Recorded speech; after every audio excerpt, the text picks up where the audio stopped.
अगली मौत किसकी। संजीव अपने दोस्तों राघव और प्रतीक के साथ बियर बार में बैठकर बियर पी रहा था। संजीव आज बहुत खुश लग रहा था। अरे यार, आज की पार्टी में तो मजा आ गया।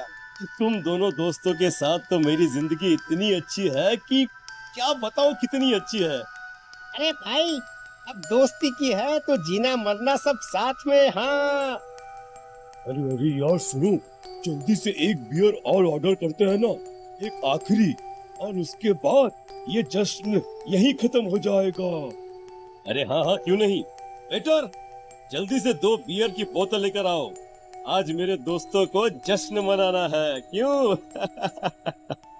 इतने में वहां पर एक बहुत सुंदर लड़की छोटे छोटे कपड़े पहनकर हाथ में बियर की बोतल लेकर उसके पास आती है। ये लीजिए, आपने बियर ऑर्डर की थी ना, मैं लेकर आ गई। क्या बात है यार, इस बार की वेटर तो बड़ी सुंदर है। अब बियर लेकर आई हो तो अपने हाथों से ही पिला दो ना। हाँ हाँ, क्यों नहीं, जैसा आप बोलोगे मैं वैसा ही करूंगी। क्या बात है यार, अब तो लगता है रोज यहीं आना पड़ेगा। हाँ। उसके बाद वो लड़की उन तीनों को बियर सर्व कर देती है। पार्टी करने के बाद वो तीनों अपने अपने घर जाते हैं। प्रतीक संजीव और राघव को उनके घर छोड़कर जैसे ही अकेला अपनी कार में आकर बैठता है तो अचानक उसे एहसास होता है जैसे उसकी कार की पीछे वाली सीट पर कोई बैठा हुआ है। वो तुरंत पीछे मुड़कर देखता है। तुम तुम यहाँ क्या कर रही हो? और तुम मेरी कार में कब आई? अरे तुम तो बार में वेटर थी ना। बस ऐसे ही मेरा दिल कर रहा था आपके साथ के घर चलने का, इसलिए मैं आपके साथ चली आई। अरे लेकिन तुम मेरी कार में आई कब? अभी कुछ देर पहले तो यहाँ पर मेरे दोस्त बैठे हुए थे। प्रतीक के इतना बोलते ही उस लड़के का चेहरा खतरनाक तरीके से बदल जाता है। उसकी आंखें पत्थर की तरह सफेद और पूरे शरीर पर नीली नीली नसें उभर आती है। गाड़ी चलाओ, पूरी स्पीड में चलाओ, और अगर तुमने गाड़ी रोकने की कोशिश भी की तो मुझसे बुरा कोई नहीं होगा। डर की वजह से प्रतीक के पसीने छूटने लगते हैं। उसका शरीर बुरी तरह से कांप रहा था। प्रतीक बिना कुछ सोचे समझे कार को फुल स्पीड से चलाना शुरू करता है। चलते चलते वो शहर से दूर एक पहाड़ी पर पहुंच जाता है। सामने अब सिर्फ पहाड़ी का किनारा दिख रहा है, जिसे देख प्रतीक घबरा कर अचानक से कार को ब्रेक लगाता है। देखो देखो देखो देखो, मुझे छोड़ दो मुझे। अगर अगर अगर मैंने गाड़ी जरा सी भी आगे बढ़ाई तो हम दोनों नीचे गिरकर मर जाएंगे। ये तो तुम्हें पहले सोचना चाहिए था ना। अब कुछ नहीं हो सकता।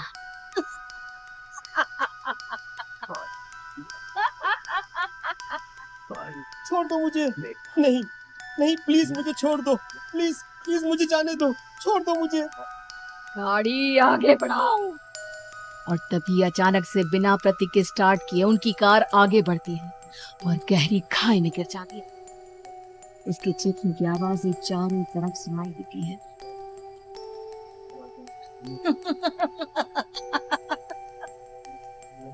मुझे मार कर मेरे कलेजे में जल रही आग को थोड़ी शांति तो मिल गई, लेकिन अभी ये कहानी खत्म नहीं हुई।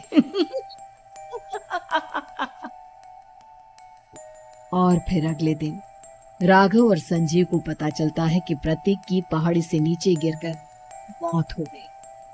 अरे कल रात की तो बात है यार, हम सब बैठकर पार्टी कर रहे थे, लेकिन मेरी एक बात समझ में नहीं आ रही। राघव शहर से इतना बाहर उस पहाड़ी पर इतनी रात को क्या करने गया था? यार, यही सोचकर तो मैं भी परेशान हूँ। हम दोनों को छोड़ने के बाद तो वो सीधा अपने घर जाने वाला था। और और वो आत्महत्या क्यों करेगा भाई? कल रात तक वो कितना खुश था, हमारे साथ सेलिब्रेट कर रहा था। हाँ, लेकिन पुलिस को तो यही कहा है कि प्रतीक ने अपनी कार को जानबूझकर पहाड़ी से नीचे गिरा दिया। अब आत्महत्या कर ली। अरे यार संजय, मेरी तो कुछ भी समझ में नहीं आ रहा। चल ठीक है, अब मैं अपने घर जाता हूँ। Okay, bye. राघव अपने घर में अकेला था। दोपहर का वक्त था। तभी दरवाजे की घंटी बजी। कौन है? अरे 1 मिनट रुको, अभी आता हूँ। राघव ने जैसे ही दरवाजा खोला उसने देखा कि सामने एक बहुत खूबसूरत लड़की खड़ी हुई है। कौन है आप और यहाँ किससे मिलने आई है?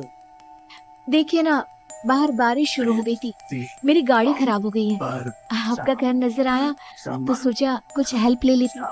क्यों नहीं, आइए ना, आइए। मेरे कपड़े पूरे भीग चुके हैं, क्या आपके पास टॉवल मिलेगा प्लीज? राघव अपने बाथरूम से एक टॉवल लाकर उस लड़की को देता है। Thank you so much. अब मैं चलती हूँ। ये क्या चलता है? आप चाहे तो बारिश रुकने तक यहाँ पर रुक सकती है। हाँ। लड़की ने पलटकर राघव की तरफ देखा। नहीं, मुझे जाना होगा, मेरा काम बाकी है। और वो वहां से चली गई। उस लड़की के जाने के बाद राघव अपने बाथरूम में नहाने के लिए गया और जैसे ही उसने बाथरूम में देखा तो उसका टॉवल वहीं पर लटका हुआ था। उसने टॉवल हाथ में लिया तो देखा कि उसका पूरा टॉवल खून के धब्बों से सना हुआ है। अरे अरे ये क्या? ये टॉवल तो मैंने इस लड़की को दे दिया था। ये वापस मेरे बाथरूम में कैसे आ गया? और इस पर ये खून के धब्बे कहाँ से आ गए? राघव ने आईने में देखा तो उसकी गर्दन पर एक बड़ा सा चाकू का कट लगा हुआ जिससे खून बह रहा था, जिसे देख राघव के होश उड़ गए। अरे ये क्या? मेरी गर्दन इतनी ज्यादा कटी हुई है और मुझे दर्द से नहीं हो रहा है। ये क्या हो रहा है मेरे साथ? राघव घबराकर बाथरूम से बाहर आया और अपना मोबाइल उठाकर उसने संजीव को फोन लगाया। संजीव, संजीव जल्दी से मेरे पास आ जाओ। मुझे लगता है कुछ बहुत बड़ी गड़बड़ है, जल्दी आ जाओ। उधर से आवाज आई लेकिन वो आवाज संजीव की नहीं बल्कि एक लड़की की थी। कुछ अजीब नहीं हुआ है, तो बस तुम्हारी बात मैं पार कर चली गई। अब मैं दुनिया का हिस्सा नहीं हो राघव, इसलिए तुम्हें अपने गर्दन के कटने का दर्द भी महसूस नहीं हो रहा। नहीं नहीं, ऐसा नहीं हो सकता, ऐसा नहीं हो सकता। कौन हो तुम? अरे अब संजीव के पास खबर पहुंचती है कि राघव ने अपने ही घर में चाकू से गर्दन काटकर आत्महत्या कर ली। ये सुनने के बाद संजीव के होश उड़ गए। वो पसीने से तरबतर हो गया और एक अनजाना डर अब उसके दिल को सताने लगा। संजीव के साथ ही उसका एक छोटा भाई राजीव भी रहा करता। अपने भाई को इस तरह परेशान देखकर राजीव उसके पास आया। अरे भैया, क्या हुआ भैया? आप इतने घबराए हुए क्यों लग रहे हैं? प्रतीक और राघव की मौत, मेरा मतलब मेरी कुछ समझ में नहीं आ रहा भाई। अचानक से मेरे दोनों दोस्तों ने आत्महत्या क्यों कर ली? अरे वो तो मेरी भी समझ में नहीं आ रहा है भैया। हाँ, हो सकता है कि कोई परेशानी होगी और इसीलिए उन्होंने ऐसा किया होगा। हाँ, लेकिन दोनों की जिंदगी में एक साथ परेशानी और दोनों का इतनी खतरनाक तरीके से आत्महत्या करना, कहीं कहीं ऐसा तो नहीं मैं भी मर जाऊंगा? अरे आप ऐसी बातें क्यों कर रहे हैं भैया? वैसे ही मैं इतना परेशान हूँ। जब से अंजलि ने मेरा साथ छोड़ा है तब से सब कुछ बहुत अजीब सा हो गया है। रोज रात को डरावने सपने आते हैं। ऐसा लगता है जैसे अंजलि बार बार मेरे सपनों में आकर मुझे डराने की कोशिश करती है। अंजलि का नाम सुनते ही संजीव की आंखें फट गई और उसके गले में आवाज अटकी। उसके चेहरे पर घबराहट साफ नजर आ रही थी। कौन थी वो लड़की जिसने प्रतीक और राघव को आत्महत्या की आड़ में मौत की घाट उतार दिया? और कौन थी अंजलि जो बार बार राजीव के सपनों में आकर उसे डरा रही थी? अंजलि का नाम सुनकर संजीव इतना घबरा क्यों गया? इन सवालों के जवाब जानने के लिए देखिए इस खतरनाक कहानी का अगला भाग।